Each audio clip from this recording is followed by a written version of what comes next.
Okay, here we are on the next road test series with, as you know, we're trying to show you the different cars we go out in.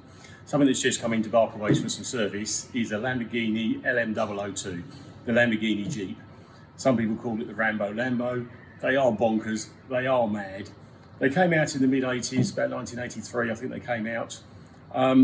Basically, Lamborghini body, as only Lamborghini could do it, and engine-wise, they put a Lamborghini Countach engine in the front. So we've got a 5.2 litre, about 450 horsepower V12 in the front of a fairly large Lamborghini body.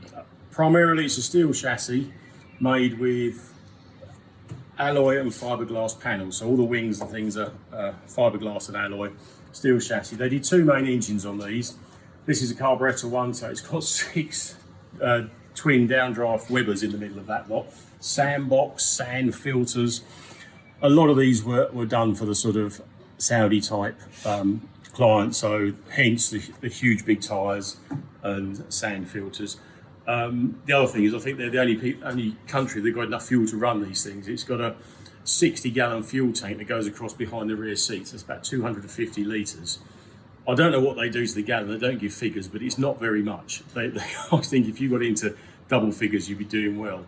We put 60 pounds worth of fuel in this the other day and it only just moved the needle into the red. So they're not known for their fuel consumption. So you can see by the car, it's definitely Lamborghini, very boxy. And you can see now these huge great lumps on the bonnet are because of all the sand filters and the induction system. Very straight slab panels.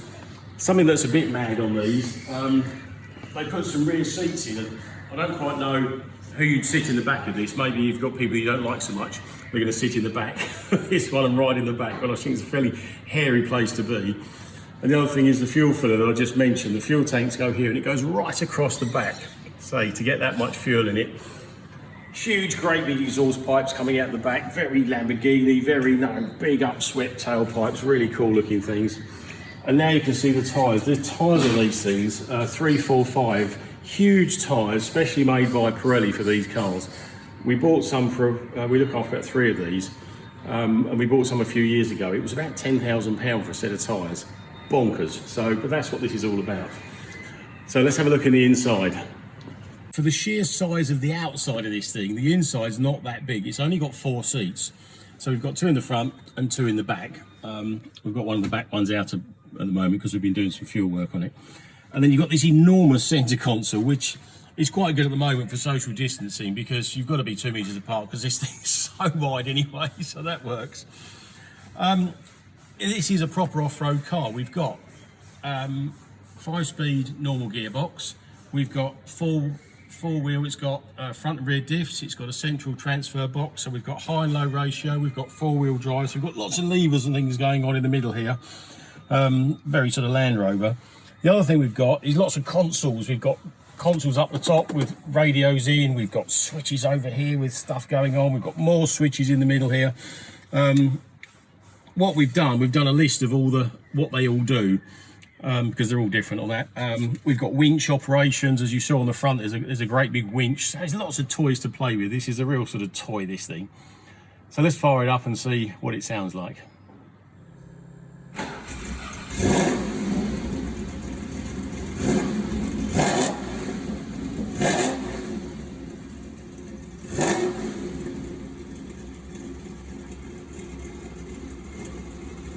It sounds Lamborghini, as you say. You know what a 5.2 litre V12 with 6 carbs and a noisy exhaust is going to sound like. First thing you notice, clutch. Clutch is so heavy, you wouldn't want to be stuck in traffic in this thing. And it's a bit on or off. And everything's a bit clunky, you can hear the suspension clonking and clanking. Dials and buttons, right? Very 80s, very simple dials. We've got rev counters, we've got voltmeters, we've got oil pressure and temperatures. Very basic. As I say, we've got a fuel gauge that's just about moving. Very 1980s here. Dogleg first gear, so backwards for first. Quite a low first gear on it. This is quite low geared, this thing.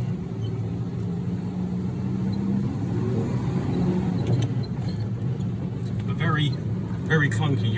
If everyone's ever driven a sort of early Land Rover with all the transfer boxes and diffs and all the rest of it, this is very similar, quite sort of, you know, agricultural. You can hear it all clanking and clanking, but then it's an off-road car.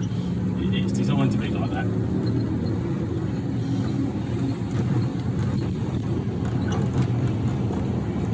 And again, the pedals, very big pedals, big metal pedals.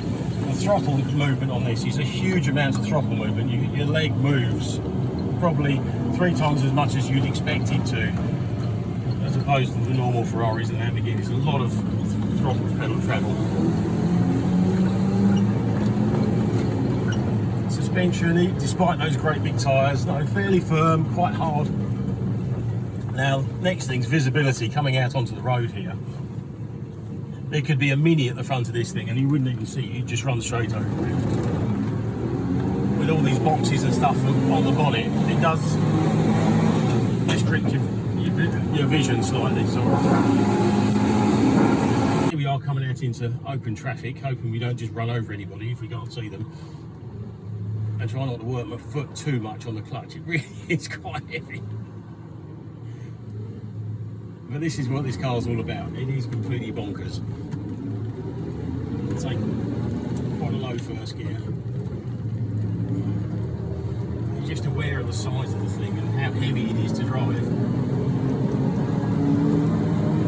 And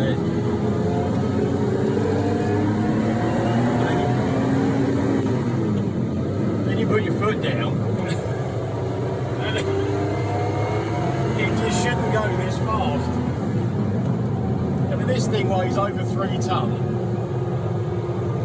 and it just shouldn't go this well. You put your foot down and it goes. It's ridiculous.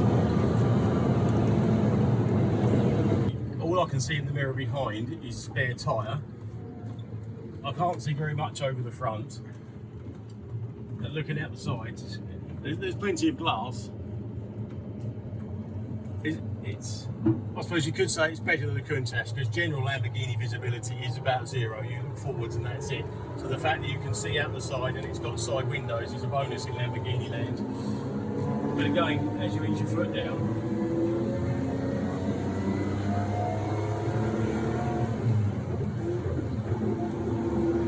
3-tonne Jeep shouldn't be going that fast.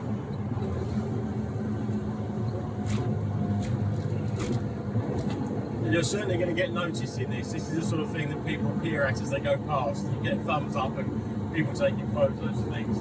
They made about 300 of these things, so there's not many around. I don't know how many are in the UK, so we've looked after about 3 over the years, but they are ridiculously rare.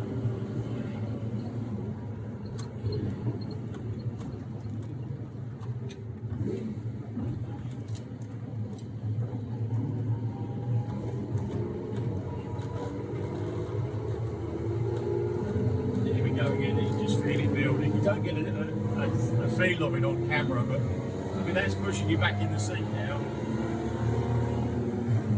More than you'd expect it to in something of this size. I mean, the G-force is pushing you back. I don't know what the top speed is on these, but I don't think I'd want to go anywhere near it on the size of the tyres that it's bouncing around on. Once you've got it moving, fairly civilised. It's got air conditioning and some mod cons. It's not comfortable. It's just it is a bit of a workout on the thighs for the clutch. You wouldn't want to be stuck in traffic for too long in this.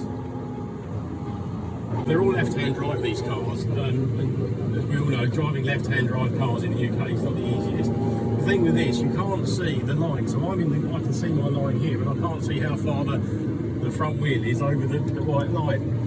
Here we're coming up to a little speed restriction, and you probably won't even notice it in this, it goes over it. With a normal car you get the bumps on that, something like this just rides straight over it. So it's the sort of thing you have to concentrate quite hard to drive just to make sure you're not swerving around the road too much.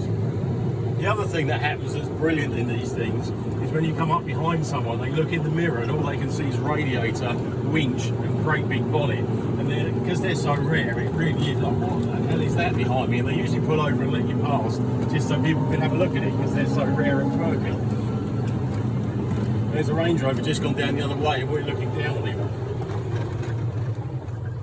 The other thing that this thing's got on brake-wise, they run twin calipers on the front.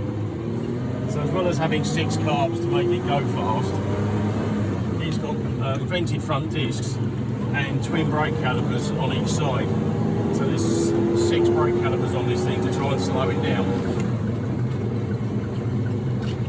As I've mentioned before, you can always tell when you're out in these 1980s cars. I mean, this is so retro in here. We've got this sort of blue velour sort of roof lining with recessed speakers in the roof.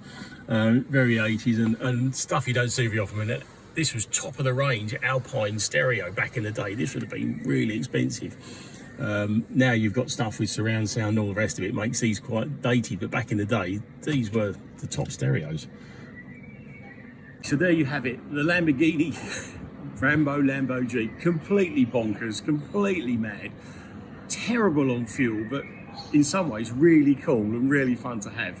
Not the easiest thing to work on, very agricultural, but super cool car. Hope you've enjoyed this one. We'll see you on the next one.